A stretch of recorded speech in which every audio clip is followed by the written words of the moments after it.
he gave me a job, and then I started working for him, which was also hard because like during the week, Monday to Friday, I have to go to school. Yeah. Right? Friday, when the bell rings, I have to rush to the tavern. Maybe you are in tough circumstances. Yeah. It makes you want to grow up a bit quicker. Amongst my siblings, I was the one closer to my mom than my other siblings because I grew up having asthma. You know, I was a naughty kid. In this part of my life, when I reflected, I was like, I don't want to be like this guy.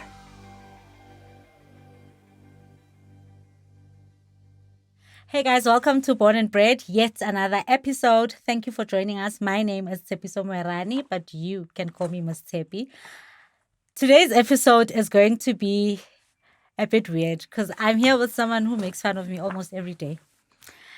But let me introduce him formally so you can know how great he is as well. His name is Tshepo MOGOROSI. Those that know him know that he is always in jeans and he doesn't miss.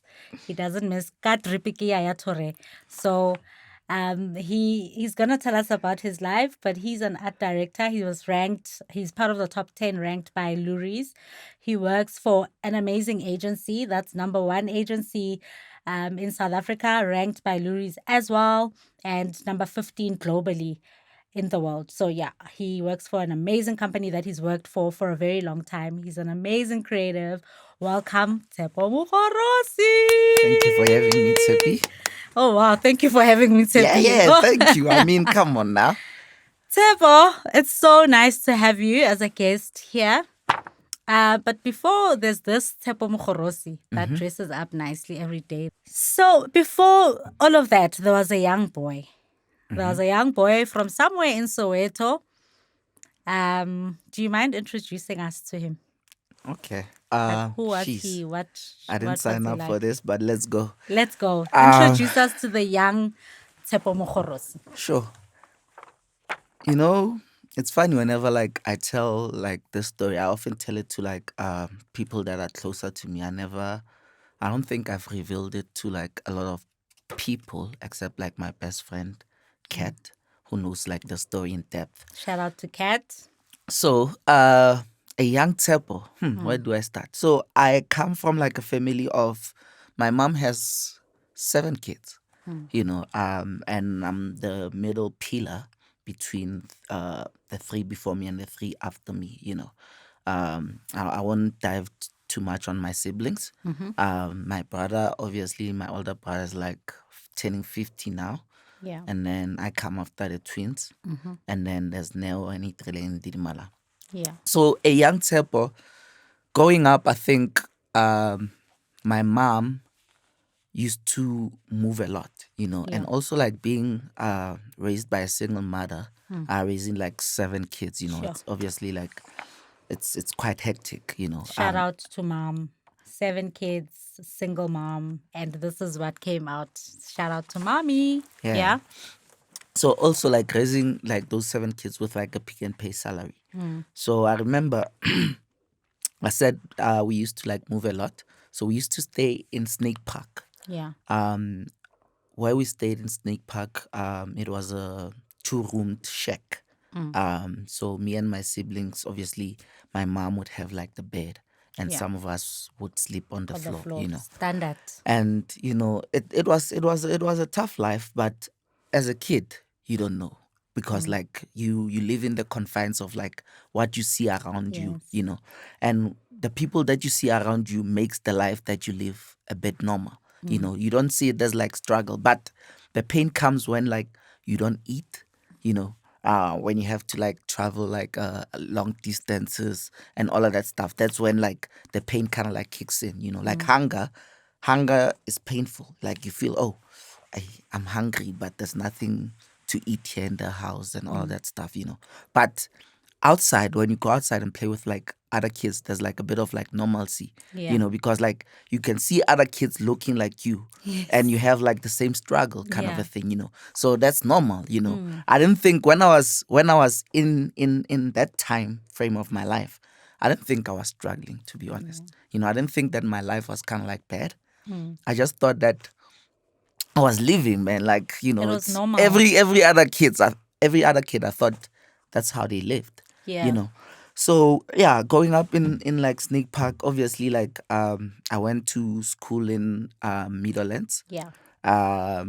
In Zone 9. I started my schooling at Simologo Mm-hmm. and then went to Ritile. So while I was staying in Snake Park, I used to walk like a long distance to school. So imagine like obviously my mom, if she's going to listen to this, Yes. she might say, it's a problem, Sarun. you know. But um it was hard with like, yeah, I think back then she was getting paid like around 2,500 or something like that from Pick and Pay. When was that? Oh, it's a long time. But My mom, 2,500 for a long time ago sounds a lot. it was tiny money regardless. Really? I feel Believe like me. it sounds like it's a lot. It's not like long ago, like before the Yes. 90s. Nah, it's somewhere Yeah, after like the okay. 90s, Yeah. Yeah, like obviously she would get paid like on the 25th. Mm. Her salary would last like a week and a half or like 2 weeks, Yeah. And after that, just know there's the struggles. You downhill, have yeah. to rush to some place, Hokolotisa, because Yeah. like, and then that amount will have to get deducted from my mom's salary. Yeah. So that's why like we would walk long distances, Nerigila, sometimes Resa Kaola, Yeah. those kind of like struggles. That's why I said like the pain I could feel when I'm hungry, Yes. or like when I'm at school and like other kids are having lunch and I don't have lunch. Hmm. I would wait to go see like a family member so that like I can eat, Yeah. or sometimes I would return home on Yeah. that very same hunger. Yeah. So yeah, like it was I think it really molded me, Okay. to be honest. But as a kid, you don't know, like I said, You don't. that you are going on this tough journey, or like, this life is going to be hard for you. Yeah. After that, I feel like I'm just going to speed it up a bit, Yeah. because like, with the time that we have, the guys will Yes. edit anyway. Okay, let's speed it up. So yeah, and then I went to Kelokitso, Yes. which was like a high school. Okay. So when I got to Kelokitso, sure, that's where like my life started being like a bit interesting, because like because of my struggles and like what people that maybe like uncles and my uncle, or like the person who married my aunt, Yes. right, then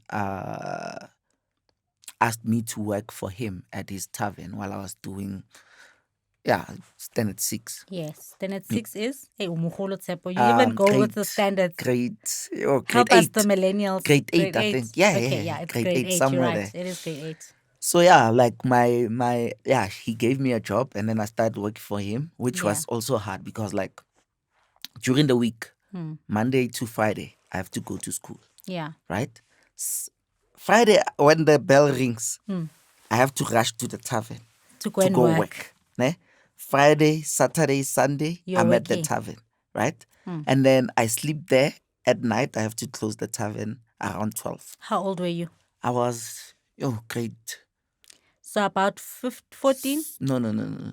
It's yeah. Probably yes, About you are 14, right. Yeah, around 14. So you'd be watching adults doing adult thing, not like adult thing in a sexual way, but being intoxicated Yes. and behaving a certain way. Yes. What were the conversations you'd have in your head about that? Were you like, because I know with me, during that time, like a bit younger than 14, I would already plan my life. I'd look at all the people around me and think, now I want to live in the suburbs.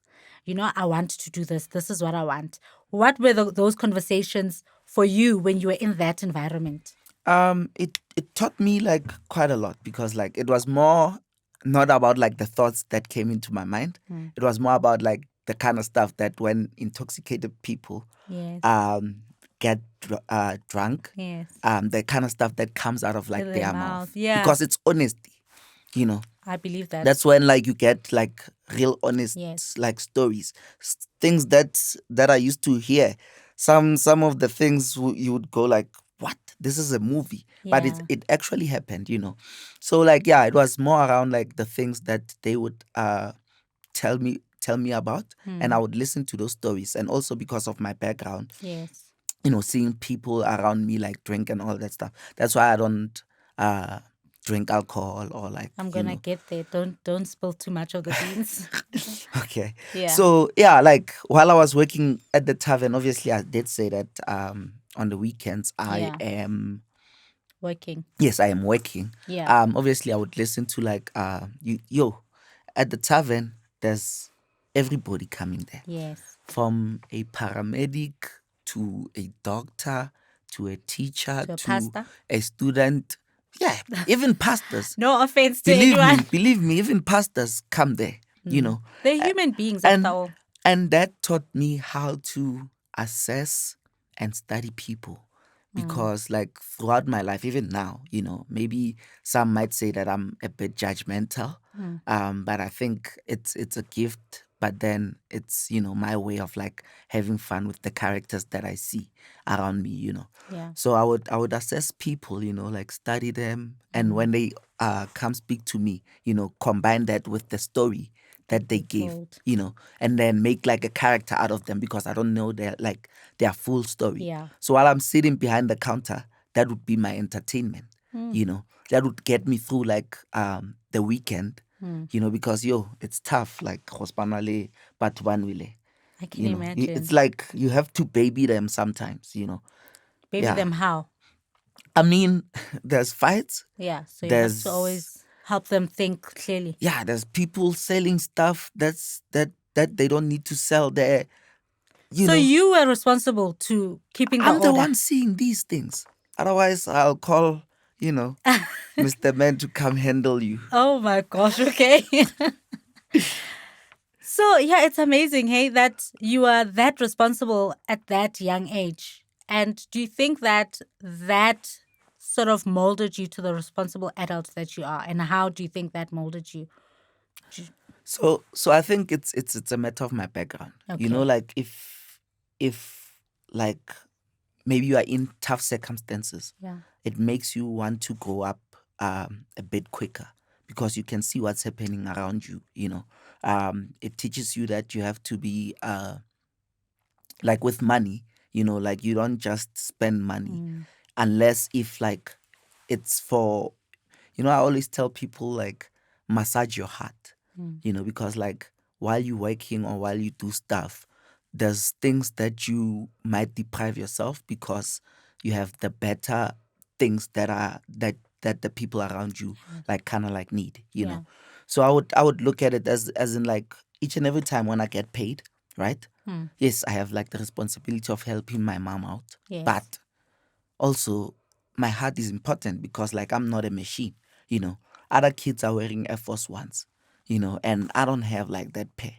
So When you mean other kids, you're saying adults. yeah, the Yes. people that I see around me. I just want to make, because it's a common language, I know, but we're trying to talk about your like background as well. So I was thinking maybe you took us back there.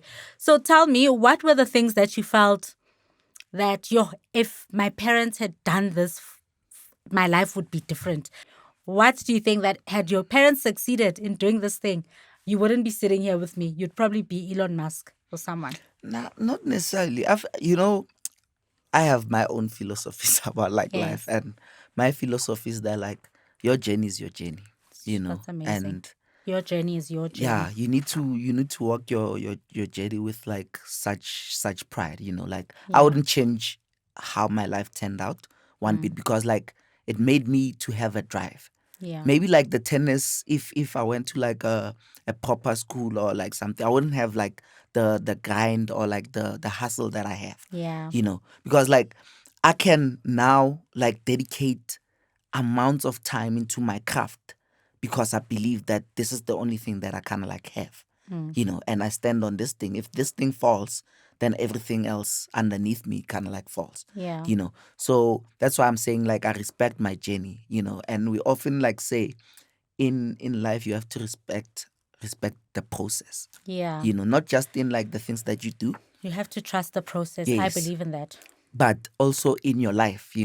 Yes, I was a young Tshepo, and then I transitioned into like somebody who worked at a tavern, and then now I'm like here, I don't know what the next chapter is. At least like I can see that my journey has like a trajectory. Yes. It wasn't like just Monotone. exactly. So tell me, did you like ever think you'd be something in life? Like let me rephrase it. What did you think you were going to be? So as a young boy sitting in Meadowlands, Snake Park, what were you like? Did you envision yourself as anything? Nah, I don't think in those circumstances you can imagine yourself in like in like something, because you you model what you see around you. Yeah. And if you don't see like a lot of like beautiful things, or like things that are outside of Yeah. like what's happening in front of you, then it's hard for you to kind of like model a dog tie-ness or like something. Do you get what Yeah. I'm saying? Because like um you see people coming from work, you don't even ask them what do they they do, do? because you can see like They're I tired. remember while I was young, like they are tired, yeah, like they're frustrated. They've been to work, and like obviously they earning probably peanuts. Yeah. That's why like they are in the circumstance that That they are they are in. exactly. So I didn't think that I was even going to be what I am today. That chapter came later in my life. Yeah. Yeah. I want us to talk about unhealthy relationships with alcohol from a perspective of our parents. So I know that definitely I grew up in an environment where my father and some of my other family members had a very unhealthy relationship with alcohol, where you could tell that this person, uhlulwa ke bojwala, they can't handle their alcohol. They become two different people when you look at this person and it's during the week and they're not drinking. They're this well put together person trying to make something out of their lives, and they make one bad decision after the other. So I've seen it quite closely and personally. And it's a demon that was in my household growing up from as young as I was 8. I can remember where my dad couldn't even make it to work on some weekends because he was just too out of it. And, it would just be one bad decision after the other. Although he would try, and like at the time when he was working, because there was a very chunk of his time where he was unemployed. But at the time that he was working, you could see him skip work and make bad financial decisions. And although after all his flaws on the Monday, he would try pick himself up and be Papa, But the minutes the alcohol kicks in, it's back to the ranches where it's this man that is like out of it completely. What story does alcohol or unhealthy relationship with alcohol amongst adults does it have on your life? Do you have a part? Does it have a part in your Yeah, for life sure. story? Like my mom, obviously, like it'll all stem from like my mom, Yeah. because when you have 7 kids with Yeah. a 2,000 or like 2,500 like salary, you know, to sustain, giving food to those kids for like an entire month, it's a tough task, you know. And my mom, I remember she would drink, because Yeah. obviously like it comes from like not knowing what you're going to do, how like you're going to take care of like these kids, 7. you know. So she would drink a lot, and also like the people around, if you go to places where like there's like shacks. I'm not talking about a mixture of like shacks and houses. And houses, No, just no, no. I'm shacks. talking about shacks. I know very well those places. That's where people drink.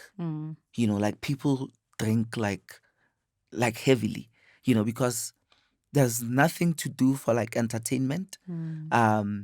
Opportunities are slim, and also like I almost feel like also the world forgot about them. They just feel like the world is carrying on, people are evolving, and they forgot that there's this group of people that are living in just shacks that are there. no, yeah, for sure. And it was hard, because like what I would see is like people drinking and then making poor decisions. Yeah.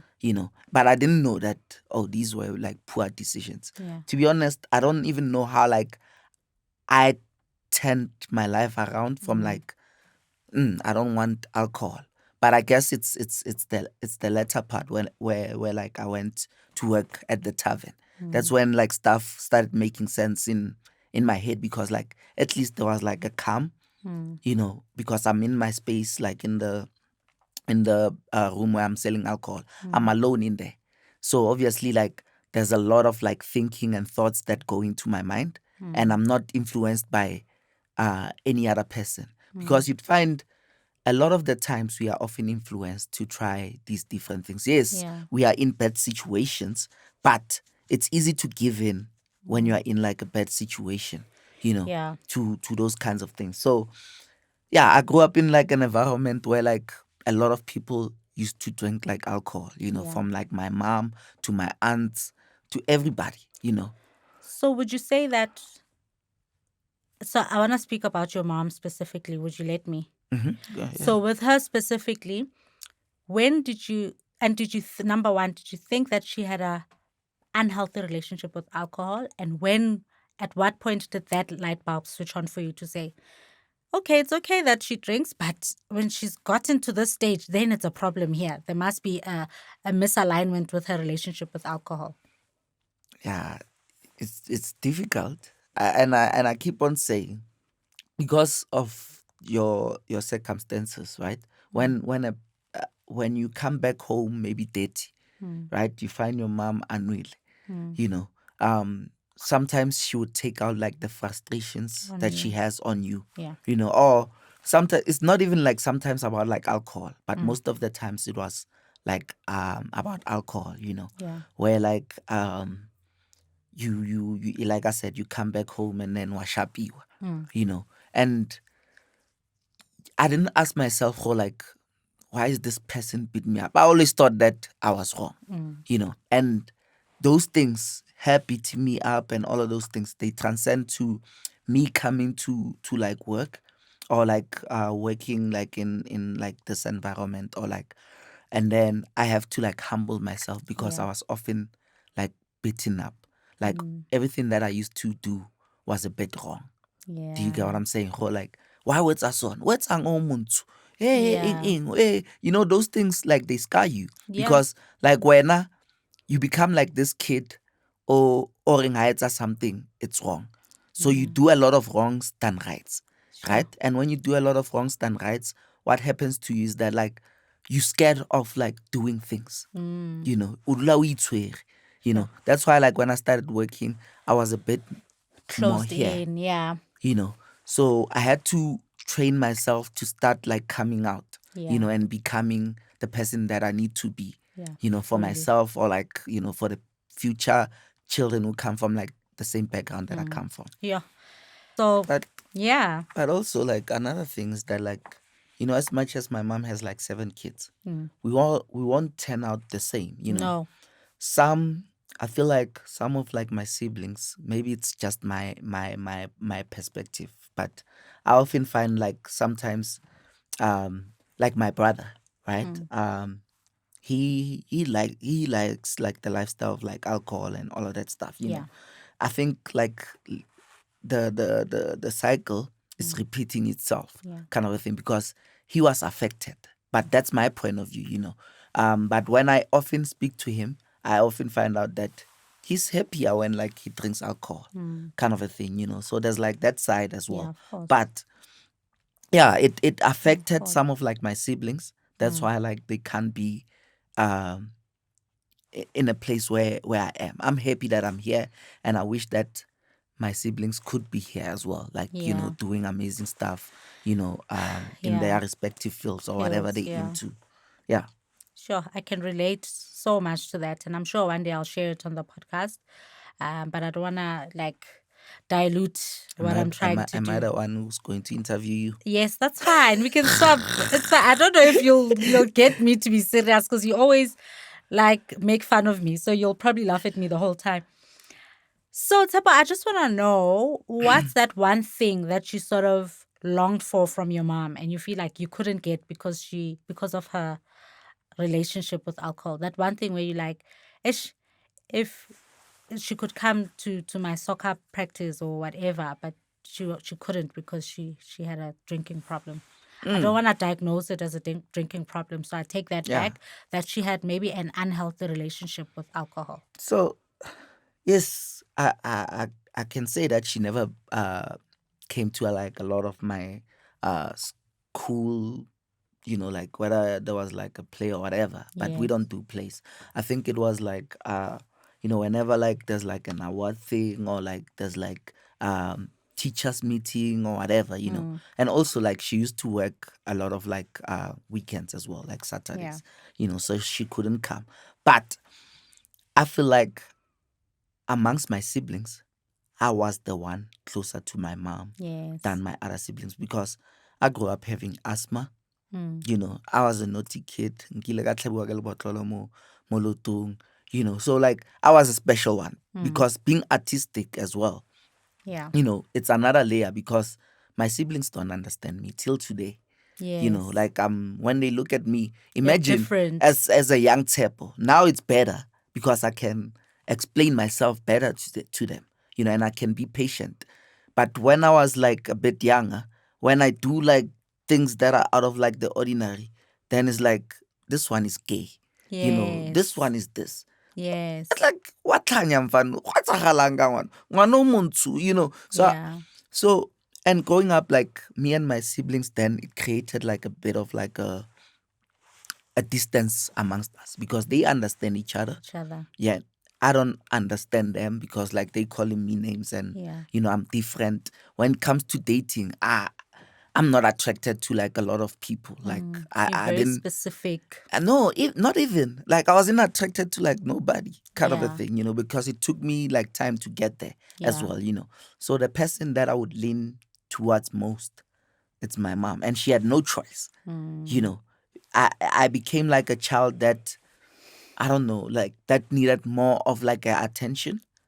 At least like every now and then she would give it to me. And yeah, those are like the good memories that I kind of have. Yeah. So my next question was going to be, what is it that in and amongst the chaos and the flaws of your mom that actually still made you love her? So am I right in saying that one thing, even like you could forgive her for everything because she held that space for you? Yeah. Like at this point in time, or at this point of my life, I understand everything, because I'm a reflective person. Yeah. I reflect a lot. I have reflected on my childhood like quite a number of times. Wow. And I went back and I looked into the special moments, and why my mom was drinking. And I understood perfectly. Are you able to tell us why? If you're not comfortable, I don't did say touch it. on I did touch on it a bit earlier, like, Oh yeah, because she yeah, had so much responsibility. I yes, remember so that. much Yeah. responsibility. Men, Yeah. men were like assholes to her. Yeah. Oh, can I swear? Oh, whatever. I hope YouTube doesn't take away this video. Yeah. Men were assholes to her. I would see how like men would treat like my mom, Yeah. and it wasn't attractive to me, and now, because I'm a reflective person, I've went through like each and every bit of like my life, from Yeah. like my mom's relationship to the life that we lived. Yeah. That's why like in my relationships, I try to be like I don't know, the more caring, the more nurturing, the more soft one, Yeah. kind of a thing, because of my background. Yeah. I've seen these assholes come into my home, because like as we are siblings, like we have different fathers.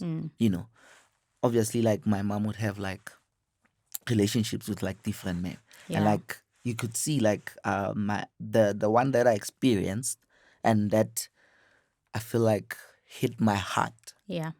was my current stepfather, Yeah. because he has like he had an abusive nature, Yeah. of like mistreating like my mom, Yeah.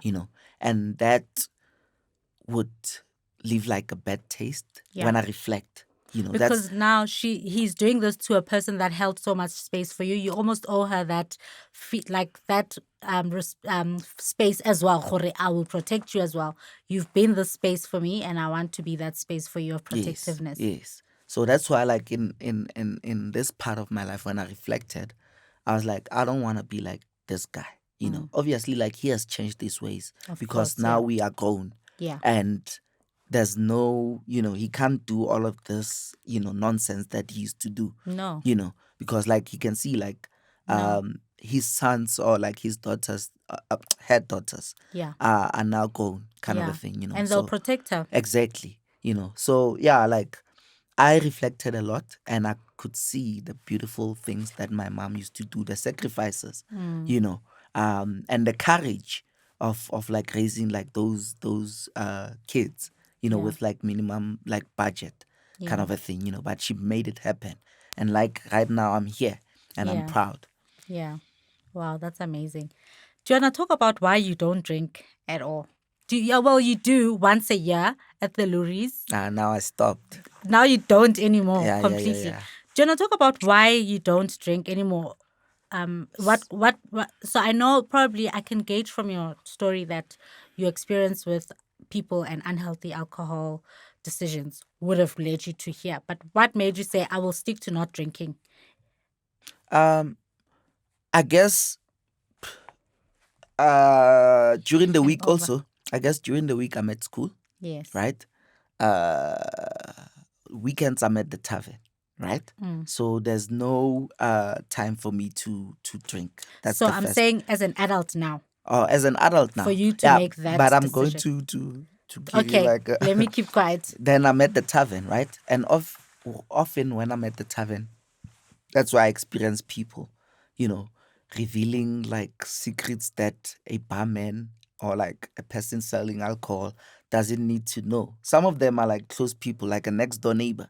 You know, I would know like stories from like next door. I would know like whose child slept where. I would know, like those crazy stories. I would know, Yes.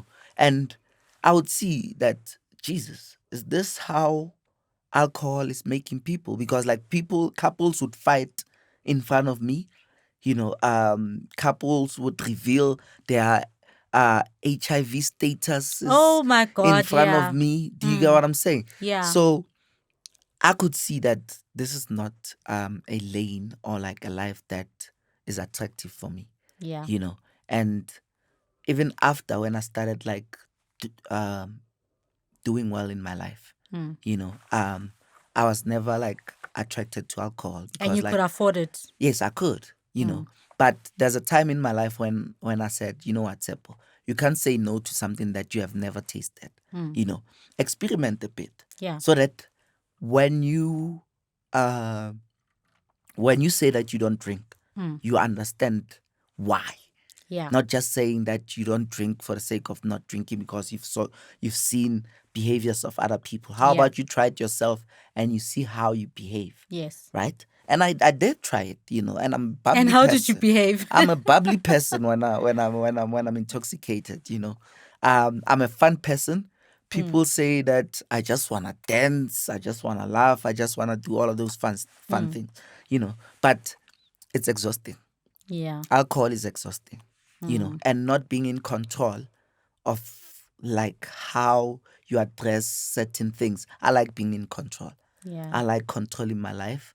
I like giving my life like a path, or some kind of like direction. And I can't do that when I'm intoxicated. Okay. And also like my family leans on me. If they drink and I drink, who's going to support who? Yes. So just for like a balanced structure as well. Yeah. That's So my if reason. I drink and they drink, who's going to support who? I like that. Yeah. So mom obviously doesn't drink anymore. Doesn't. Yeah. Did she ever sit down with you guys and say, hey, I think I'm done here and I'm starting a new life for my children? Or did you just see her automatically like pulling back? I guess age.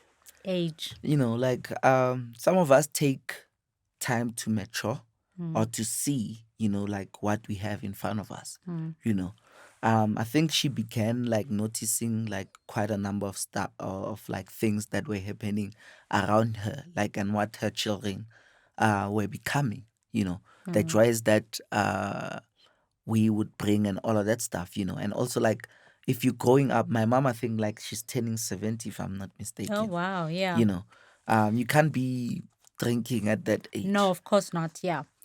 Yeah. But I thought maybe she would have she might have sat down and said, hey, no, I'm not going back there anymore. But I've seen a lot of adults around me that we grew up like seeing them like drink themselves into a coma, and they gradually just stop. You bump into the person, and some will even go to I'm not sure if I can mention this church, but ZCC. Go And ahead, do your thing. you would know this person as an adult who would just drink, and then they'd go to ZCC. And I've always wondered, do you like sort of sit with your family and go, guys, I'm tired of this route and I'm gonna change? So you're saying mom didn't have to do that? Yeah, not She necessarily. changed, yeah. She just outgrew that kind of thing. Yeah, and also like when grandchildren start coming into the Yes. picture as well. You're busy. They yeah, keep you like busy. now it's about like the betterment of like your family. I mean, I feel like my mom, I can comfortably say that my mom has lived her life. Yeah. She has enjoyed, drinking. She has enjoyed like a lot of things. Yes. She has experience and stories to tell. So Yeah. now I feel like her next chapter is to tell through like her grandchildren or something like that. Yes, that's beautiful. Her next chapter is to tell it through her grandchildren. Let's talk about style. I'm done with the deep conversations. Well, this part will also be a bit deep, but I can just see your face light up when I talk about style. Where does it come from? So this first chapter, by the way, was about my mom. Yes. Which is quite like interesting. Yeah. And by the way, she's the one that gave me like my artistic nature. Wow. Because my mom would turn anything into something. That's amazing. Like hand-wise, sculpturing, or like drawing. Whatever. She's creative. She's just creative. If she says something, her mind on something, she can actually do it. That's amazing. So she gave me like my creative nature.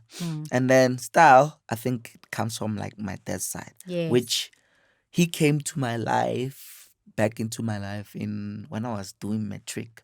That's when he came into my life. And then that's when I kind of saw a lot of like similarities.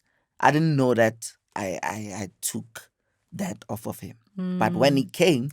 So you saw yourself like in him? Yes. Those kind of similarities. What did you see exactly like in him? Mannerisms. He didn't drink. Okay. He didn't smoke. Okay. He was very strict. Are you strict? Jeez, ask my siblings. Okay. Yay. Okay. They know not to play with mess me. with you. Yeah. Okay. So yeah, like when he came into my life, that's when I kind of like, I was like, geez, because he left when I was 6. Yeah. I could remember him. My brother doesn't have like a relationship or like some kind of like connection to him. Yeah. And then when he came back, my father was a Floshem, Brentwood, Dobbs hat. The ones that put like Dobbs on their knees. On your knees when you sit down. Exactly. You don't put it anywhere else because you might lose it. It's an expensive hat kind of a thing, Sure. So he was that person. And when he came into my life, I was venturing into like the old school kind of like vintage dress sense and all of that stuff. How old were you when he came back? I was 18, I think. Do you remember how old you were when he left? When he passed on? No. I was 6. You were 6. Okay, yes. Got you. He left when I was 6. He came back when I was 18. Okay.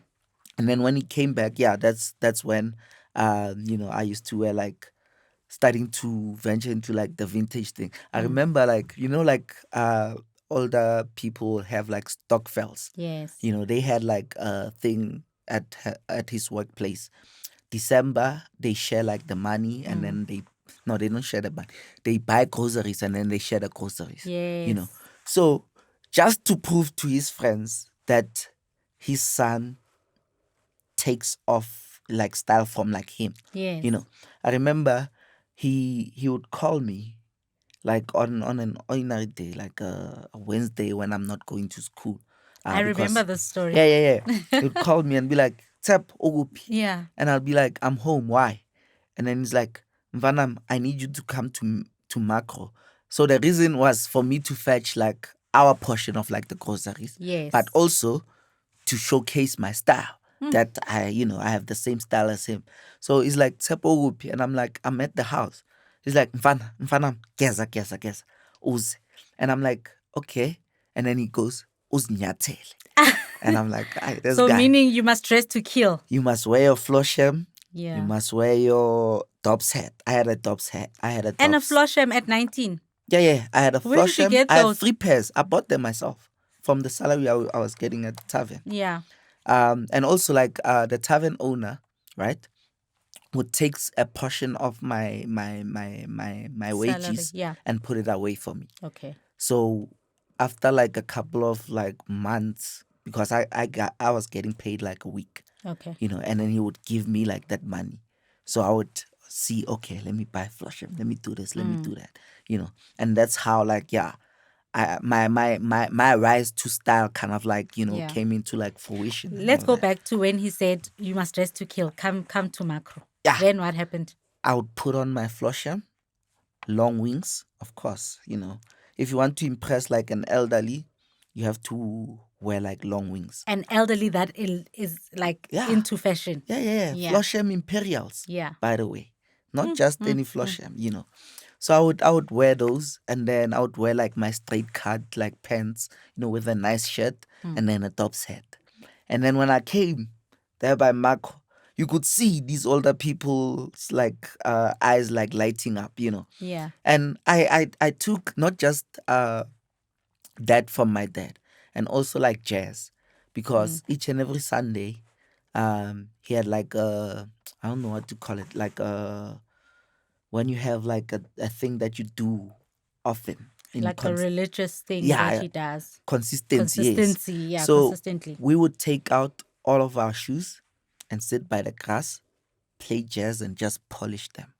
Okay. And that's how like we would connect, and have So like you connected with conversations. style. Yeah, conversations about like education, where do you see yourself, the kind of life that you want to live, and all of that stuff. We'll do that through the bond of like jazz and like polishing our shoes.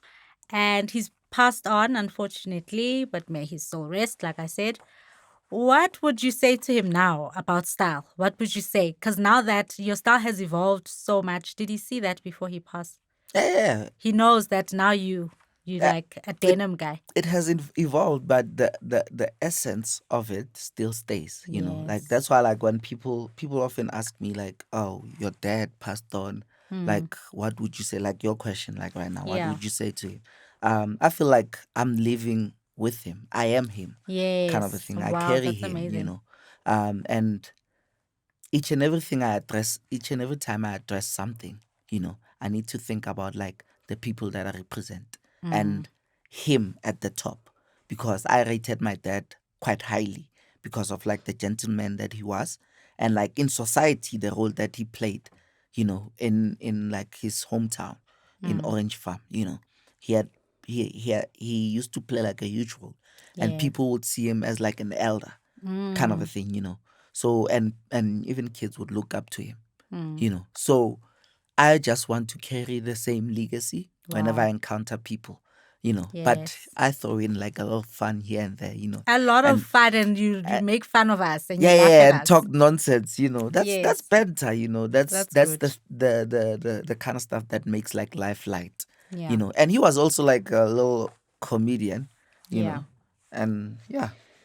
Sure. Yeah. So and I mean, do you feel like, what is that one thing that you feel like your dad would never have achieved if he didn't look the way that he did? With some people, like they feel like them walking into a room smelling good does half the job for them when it comes to girls.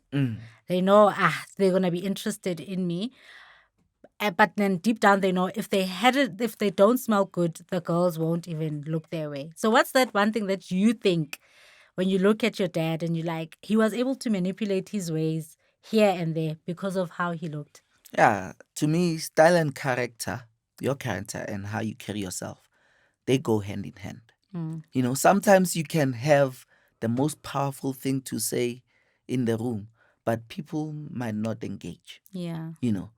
At least like when you walk into a room and you have like some sense of like, that you take care of yourself, or like, when somebody engages with you, even you not saying a thing, already you have a presence. Yes. So presence, Yes. that thing. So presence, with like his outfits and his look and And his mannerism.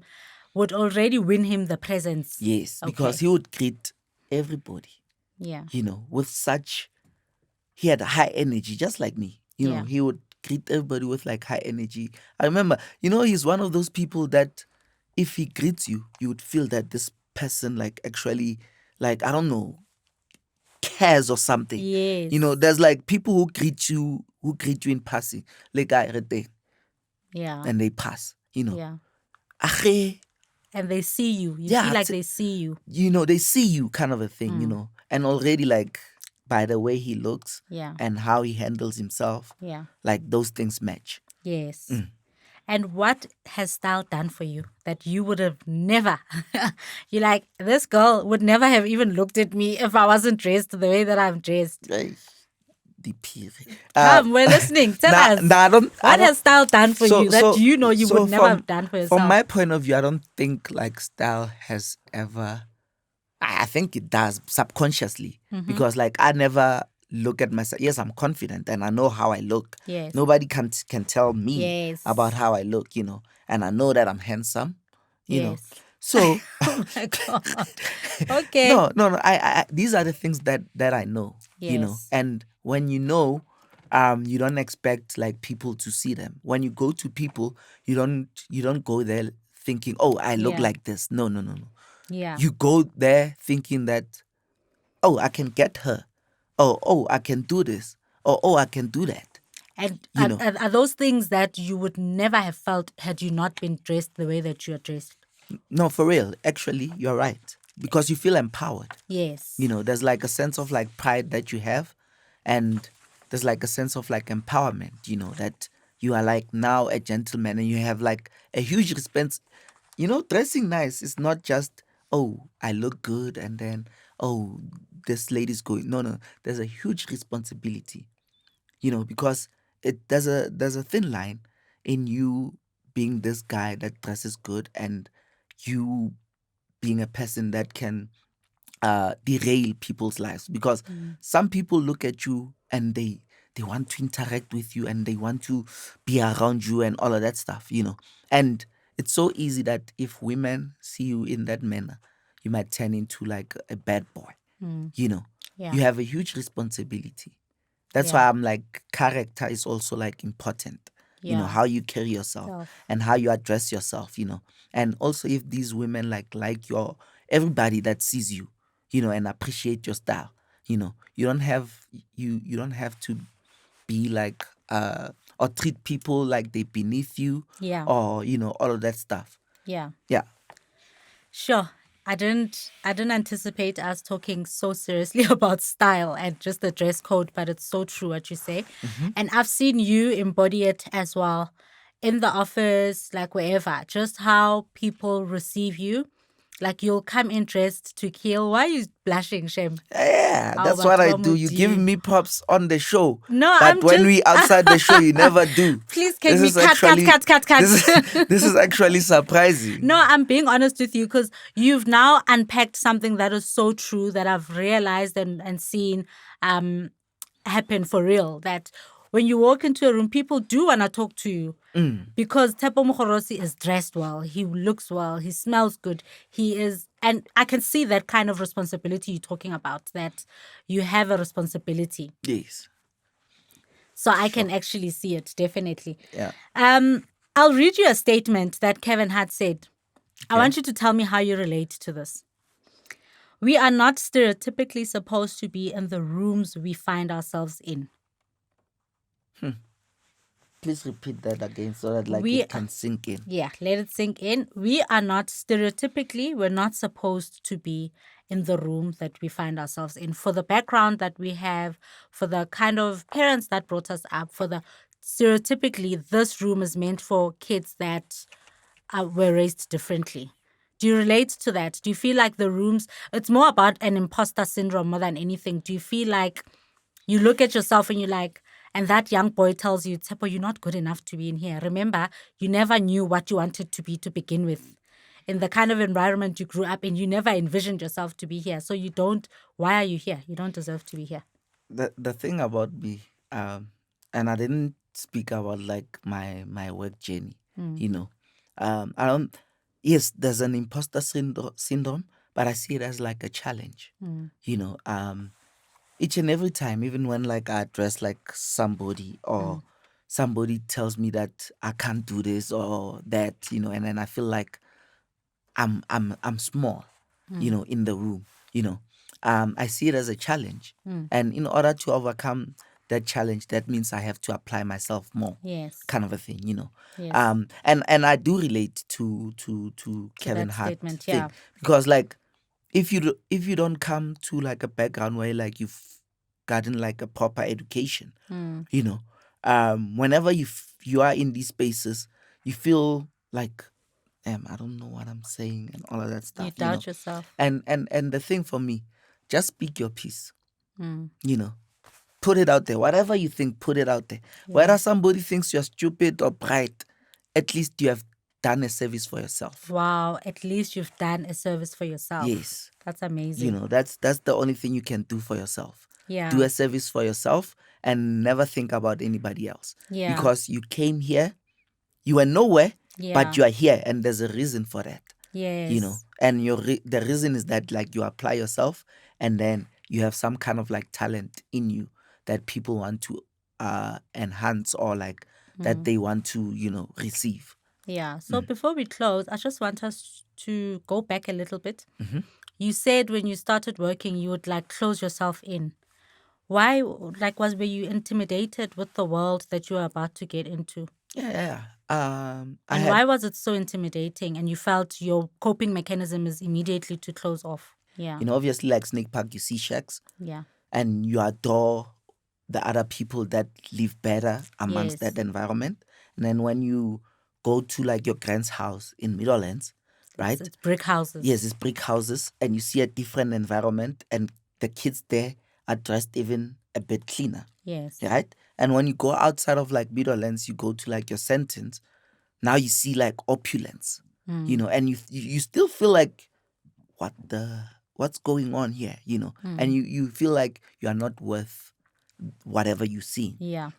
But once you step and you have the power to back yourself, you can buy whatever that it's in that store or whatever, yeah. right? You feel comfortable in that situation, so I feel that's why I'm saying like there was like Trajectory. a bit of like a trajectory in terms of like how I and the reason like I was closed off, it's because of my background. Yeah. Thula wena. Yes. Hey, wena Skyla. Okay. So how can Skyla come to a room and be confident? No. Because I Yeah. feel like I don't know anything. And Yeah. and I feel like that helped me a lot, because like I always Skyla, you have a lot to learn, and you can learn. Wow. And you can absorb, unlike somebody that thinks that they know and arrive here thinking that they know. It's going to be hard at a certain point in their life, Yeah. to get somewhere. Yes, their trajectory is going to be quick, but at some point there will be like some kind of like a full stop. A full stop. Yeah. Until they like a learn ceiling. something, then they can write another sentence. Sure. Until they learn something, then they'll write another sentence. Okay. So I want you to just go back to when you were like, how far back can you remember? Can you remember yourself as an 8-year-old? A little bit, but it's A little bit. It's pictures. Yeah, that's fine. Yeah. So if you wanna talk pictures, that's fine. But imagine that your niece or nephew says to you, I want to go back to when you were 8 years old or 9 years old. Take me on one day. Just choose one day. Where were you? Like from the minute you wake up, are you waking up on the floor on the bed? Are you waking up on the floor? Yeah, are you waking up in a shack? Are you waking up in a brick house? And what do you do after that? You holding her hand or his hand, and you just taking them through the day. So I think the day it's quite simple, because like as a kid, the first excitement when you wake up, it's going outside to play. Yes. So that's the first thing that, obviously when you wake up in a shack, things like taking care of yourself, go tlhapas fatlhego and all of that stuff. Even your mom can tell you, hey, when I tlhapas, oh yeah, I only fail, hey, Yeah. those things are like you wake up and you go to the streets Yes, to go play, immediately. you Yeah. know. And that was my thing, you know, like you'd play soccer, you know, you'd just be a kid, Yeah. dlalebo ludo, you know, all of those things, you know. Yes. And then you'd come back late. That's like an ordinary day. I don't think Yeah. there's like parts where I would say, oh, this was like interesting. Oh, this stood out, you know.